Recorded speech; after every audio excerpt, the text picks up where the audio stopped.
Thank you, Mr. Chairman. Judge Craftsher, I'm going to read you a quote, and you tell me whether or not you know who said this, okay? 100% of the women at call centers have been abused. It's an atmosphere of abuse. Anytime we see a call center person, female, all have been abused. Do you know who said that, Judge? I did. It was taken out of context. Well, sir, your microphone, can you repeat that, sir? Yes. He said it was taken out of context. Well, let's put that in context. Judge, did somebody testify to that at a lower level? Was that in the record? No, sir. That was my experience. Did you rely on a learned treatise? You made a point of saying in your opening statement how much respect you pay to the federal rules and the Constitution. Was that a learned treatise you relied upon, Judge? No, that was my experience over 2 So you made yourself a witness even though the federal rules are very clear that judges are not witnesses. Is that what your testimony is, Judge? That was my opinion, not others. 100% of female employees at call centers have been abused. I didn't say that. 100% of the people that appeared before me have been abused. And you relied on no learned treatise, no testimony at a lower level, just your innate sense of medicine? No, that's been my experience having hearings. Well, let me ask you about another one of your experiences, Judge. I want to read you another quote and ask you whether or not you recognize who said this, okay? Mm-hmm. How did your family discipline you? Did they hit you on the butt?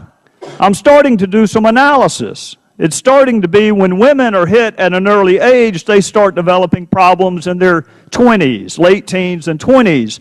My ex-wife told me about this. There's something in a girl that's a sexual thing. It arouses certain things. Did you say that, Judge? Yes, I did. Did you rely upon a learned treatise in reaching that determination? No, I relied on... Did you rely on something at a lower level, a hearing, a witness testified to that? No, I relied on my experience hearing case over 20 years. Judge, I hasten to add, because you made a point of saying in your opening statement that your first responsibility is to the Constitution and the federal rules of evidence. Are you aware that judges can't be witnesses? Are you familiar with that, Judge? I don't consider myself a witness. You just testified to your own personal experience. If that's not a witness, what is it? That's a personal opinion. Judges can't express personal opinions either. That's why we have something called experts. So Did an expert testify to that, Judge? That's called a First Amendment right. You're considered, so you have a First Amendment right to say whatever the hell you want in a hearing. Is that what you're saying? No, sir. And you can rely upon that when you're spending taxpayer money? No, sir. But that's an isolated case. Well, it can't be an isolated case. I just cited two. Yeah. And my colleague cited others. Yeah. You're taking isolated cases. I've had... let's go a little broader than that, Judge. What is your reversal rate of the hearing officer? Is it in excess of 90%? Yes, it's based upon testimony given to me. All right, and it has to be adjudicated twice before it gets to you, right? That's correct. And only if it's denied does it get to you. So 90% of the time, the people under you are wrong. No, I want to be able to cross... Well, it has to be, or you wouldn't be reversing them. They've denied benefits, Judge, and you've reversed their denial. That means that you're hiring some really dumb people to be hearing officers because they're wrong 90% of the time. No, sir. I want to be able to cross-examine the people from Social Security. I'm glad you mentioned cross-examination. Right. I can't tell you how glad I am. Yeah. Because in every other court proceeding, there is someone cross-examining the witnesses, but it's not a judge. It's an attorney, and that's true in misdemeanor crimes, that's true in felony crimes, that's true in civil cases.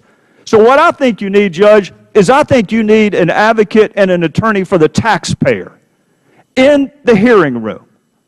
Because I don't want you cross-examining witnesses. If you really think that paddling a child leads to sexual issues, I don't want you doing the cross-examination. And if you really think that 100% of CNAs have been abused and 100% of females in call centers have been abused, I don't want you doing the cross-examination, Judge. Sir, we wear three hats. One hat is the Social Security hat. The other hat is the claimant's hat. The other hat is the Social Security hat. Where's the expert witness hat? You just said you were an expert witness. We have an adversary system, and I have the right. It's not an adversary system. There's no advocate for the taxpayer that's in the courtroom. We have a non-adversary system, sir. It's a non-adversary system, and I have to wear 3 hats. It can't be too adversarial, or you would not reverse the hearing officer 90% of the time. And some of your colleagues, 99% of the time, they reverse a hearing officer. And we mistakenly, Judge, thought it was because you were eyeballing the witnesses so you could assess credibility. But we learned from your colleague, Mr. Taylor, that that's not even true.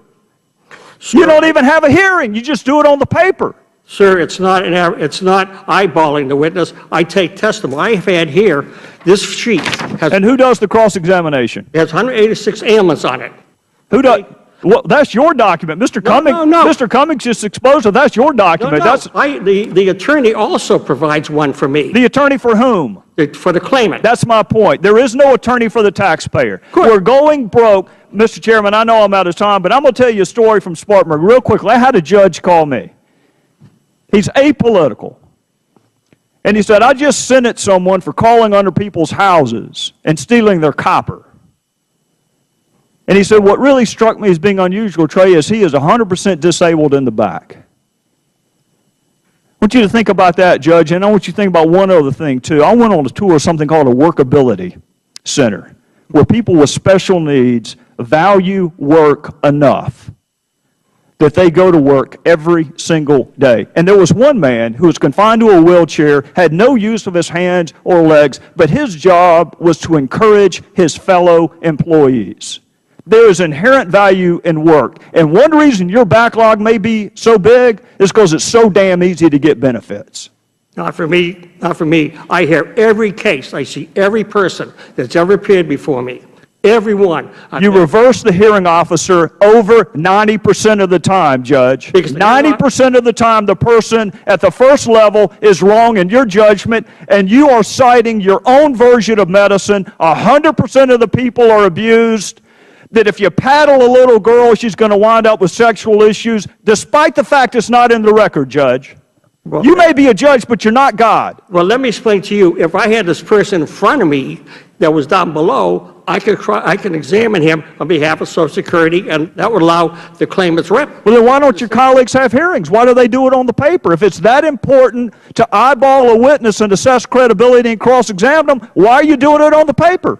That's what I said in my remarks here. We need the ability to be able to have the witnesses who give any comment down below should be appear before me, so I can examine them, and they can be cross-examined by the.